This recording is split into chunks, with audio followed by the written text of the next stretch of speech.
So a couple of days ago, my friend asked me how to edit photos like Brandon Woelfel. I don't know if I'm saying that right, and if I'm not, I'm sorry. But anyway, if you guys don't know who Brandon Woelfel is, he is a Instagrammer that's famous for doing these kinds of edits where, you know, there's a lot of like bokeh in the background, there's a lot of light effects and stuff. Let's try and find, like here, there's a lot of like extra lighting thingies going on. I think some of these are fake, as in they weren't shot in the actual photo, but they could be real as well. But you can see that the style is predominantly to sort of bring out the bokeh effects like this one. So obviously you need like a wide open aperture and stuff when you shoot, and stuff like this where you have like kind of like light streaks and stuff coming out from the sides. So I tried to kind of figure out how to edit like this with some photos that I had, and I managed to basically do this from this. So this is the after, this is the before, here's the after. So I'm gonna bring you guys through this.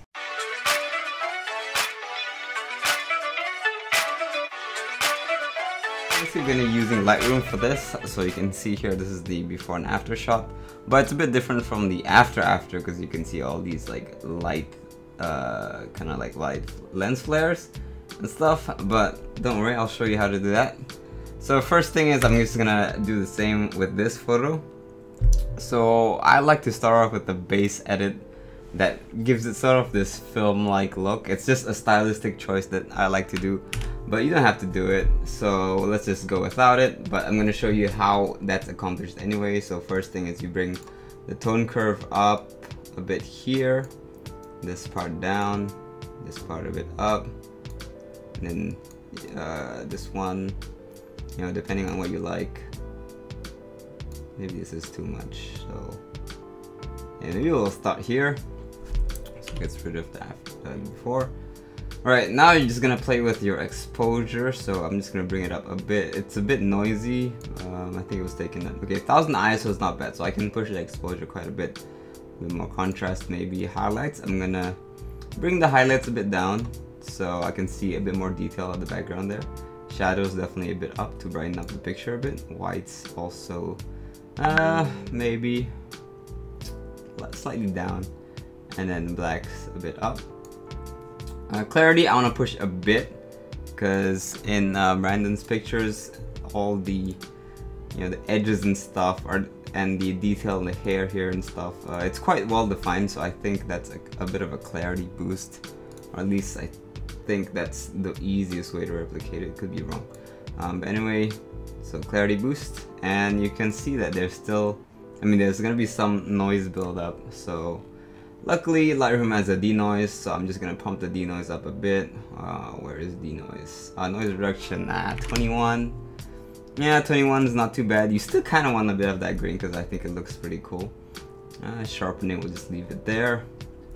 So the key here is to play with this part, which is the hue, saturation, and luminance. And the key to me, at least when I was doing this, is to really focus on the neon colors. So it's gonna be blue and like this purple and maybe a bit of orange, but mostly blue and like purple, right? So just want to kind of eyeball these and see, like, I like to play with the sliders a lot and see how it affects the picture as a whole. So for this, maybe I want to put it about here so it blends in with the purple. For the oranges, I want to maybe make it a bit more, yeah, just there, not too much. So you don't have to like wildly throw these off anyway. For yellows, it doesn't really affect much except like the lights here, so I'm just gonna leave it somewhere in the middle. Greens, I can barely see a difference, so I'm just gonna leave it. Aqua, also barely a difference. Blues should give me a lot of difference. Yep, you can see there I can completely turn it purple, but that's not what I want. I actually want a bit of a, so this is neutral, I want a bit of like a turquoise color, so I think around here is nice. In the purple, let's see, do we want too much purple? No, we don't. We don't want too much blue either. So we try to strike a balance here. So maybe about here, that's exactly neutral. So, you know, if I push it to the left, it's more blue, and then I push it to the right, it's more purple. But I think just leaving it a little bit towards the blue is nice. And the magenta, a bit of difference, but actually I want to take it a bit down because then I want that purple to pop more and less of the, like the reds. So, about down here. Okay, saturation. This is where you can take out all the excessive colors. So like all the stuff in the arcade machine here, you can take that out. Well, not completely, but you see how it affects the saturation there. So I want it a bit down, you know, but not to the point where it's like completely gray, because that just doesn't look nice. So a little bit down here. Same with the yellows and the oranges, but not too much because I still kind of want this like orangey glow at the top. A little bit there, maybe a bit more even. And then the yellows, same deal.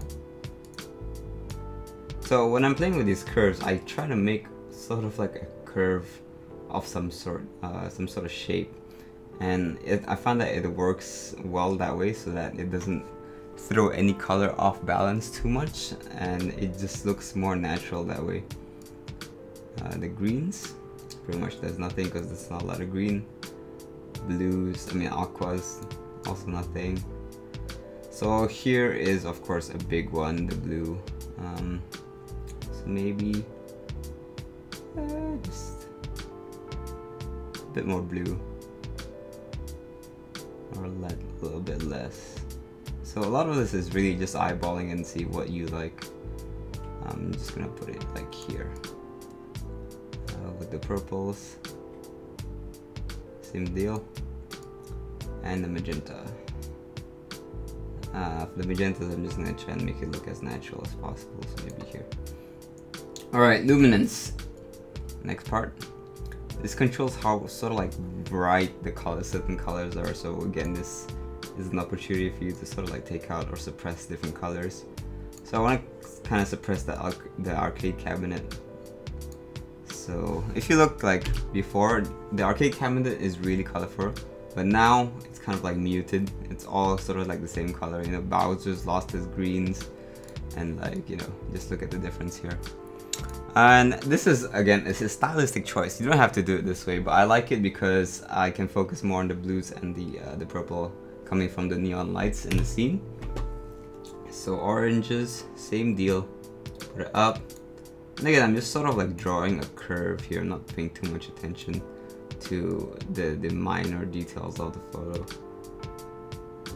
This is where we want to pay attention, because the blues and the purples are where it's heavily affected. So I want to boost it up a bit, but not enough to, like, you know, completely blow out the lights here. So over here is fine. The purples as well, I just want to brighten it up a bit maybe. Magentas, I'll just leave it around here. Okay. What else can you do here? So if you're happy with how this looks, you can go ahead and bring it into Photoshop. So for me, I just want to mess with the clarity a bit more and maybe see what else happens, you know. So honestly, just play around with the sliders and see what kind of look you can get. And once you're happy with something that you think looks good, so again, this is the before and after. You can see just by doing this, it already looks a lot better. It's much more brighter, it's much more vibrant, and the colors from the blue and the purple lights are really standing out there. I did mute the yellows a bit. You can see up here, like, the yellows are much more muted, but then the blues and the purple kind of like stand out more. And maybe it is a bit too bright, so you can always tone it down a bit from exposure, or maybe, like, you know, highlights. Tone it down a bit from highlights. Put the blacks down a bit, shadows up and down. So another thing is I kind of like to crop it to like a 4:5 aspect ratio, because it'll just fit better if you want to put it on like Instagram or something, and you don't, most of the time you don't need the full frame anyway. Yeah, maybe around here. Okay, so once you're happy, go ahead and export this and bring it into Photoshop. Alright, so now we're in Photoshop and we're going to continue with our edit. And first thing I'm going to do, I'm just going to press Ctrl J to duplicate and hide this in case I mess up so I can redo it. And let's see, first thing I want to do is, the thing is with Brandon's photos, he has a lot of very nice bokeh where he separates his subject from the background quite a lot. So unfortunately in my picture, the wall is pretty close to my subject. So what we want to do is we actually want to do a bit of a fake depth of field. So duplicate again, and with this layer we're just gonna go to filter, blur, and let's do some lens blurring. And with the lens blur, we are going to blur, surprisingly. So shape pentagon, radius 17. Honestly, just pick something that looks nice for you. You want it to be blurred, but not too blurred to the point where like it seems unrealistically like blurred. So I think this looks fine if I start masking around it. So we'll just do that, and then we're gonna press this button here, which is the mask button.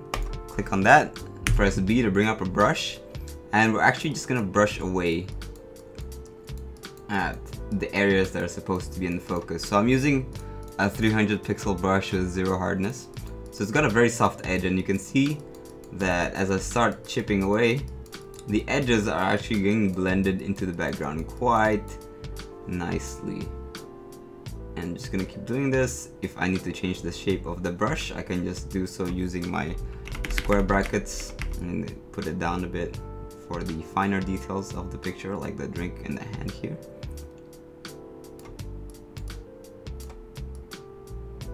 So that already looks like some straight fake depth of field, and you can of course, you know, switch your color to start erasing a bit of the mask. Maybe I messed up here. Alright, I'm gonna stop it there. So with and without, you can see the difference is very subtle, but it's there and you can definitely see it. So this is without and this is with. So you can see it adds like a softness to the background as if you're shooting with a really high aperture. Okay, next thing to do, create a new layer, and actually you need to go to Google and look for some bokeh. Go to images, size, just go for like larger than 2 megapixels.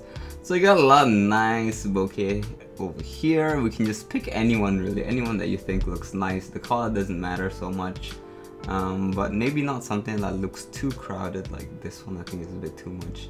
We'll go this one. So view image, just copy that, go back to Photoshop, paste it in. And now what you want to do is you kind of want to put it against the light source. So I'm going to rotate it here and then put it here. So it's against, sort of like against that blue light over there. So what you're going to do is you're going to press Ctrl Shift U to desaturate it. And then you're going to press Ctrl U to bring up the hue and saturation. And you're just going to try and eyeball, or you have to colorize, and then you're going to try and eyeball it to the point where you can match the color of the bokeh to like the color of the stuff here. So again, it doesn't have to be perfect, just eyeball it. Maybe something like this is fine. I'm just gonna do it really quick, and then you're gonna change the blending mode to something like screen or color dodge. Right. Now, obviously that doesn't look good, so we're gonna mask it again. And this time I'm gonna use a massive brush to just paint away at the edges. Now what you have is something that looks a bit more natural. You can of course tone down opacity, so this is with 0 opacity, so it's as if it's not there at all. But just slowly push it up until you see something that looks decent, like this. And you're gonna repeat for the other side, for the other color. So for this color, I mean the purple, so we're just gonna use something like maybe something like this. Yeah, let's go with this one. What did I press? Alright, copy. Oh no, we can't use this one. This one has like watermarks and stuff. This one might work. this one might work. I'm gonna try and use this one. Alright, copy. Paste it in there. Rotate and line up against the light. So you can do this as big or as small as you want, but obviously like the bigger it is, the more coverage it has on the image. Again, desaturate, Control-Shift-U, and then colorize, Control-U. I'm gonna eyeball the color again. I can't really see the color, which is kind of dumb with me. I'm just gonna move it first. Alright. And I'm gonna do this.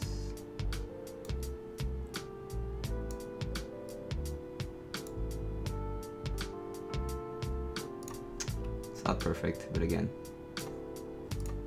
let's just see what happens. Color dodge. And start masking around it. Again, huge brush. Start erasing parts of it.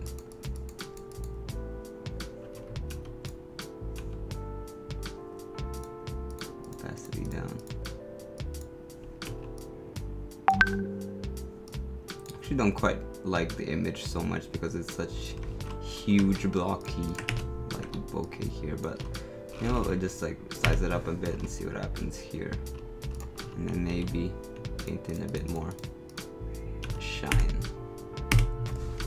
And there you have what seems to be like a Brandon Woelfel edit. Of course, it's not perfect. This is me just trying to spitball and guess about how he edits his photos. Obviously the process is probably not like this, it's probably more refined, but this is just, you know, a way that you can edit your photos. I don't think you guys should be trying to emulate him exactly, because what's the point of that? You wanna, like, you know, take the techniques of what you can learn and what you can do and just try things out for yourself, and you find some cool stuff and cool edits that you can do, like this one. So if we save and export this, we'll do a before and after. Alright, and there you have it. This is the before and this is the after. You can see the huge difference in just colors and editing after running it through Lightroom and Photoshop. And sure, it doesn't look exactly what like Brandon's able to do, but and again, I'm not here to completely replicate his style. I just eyeballed it and see what I could do with the photos I had, and sort of just trying to guess like how he did it. So hopefully you guys learned something from this short tutorial-ish kind of video.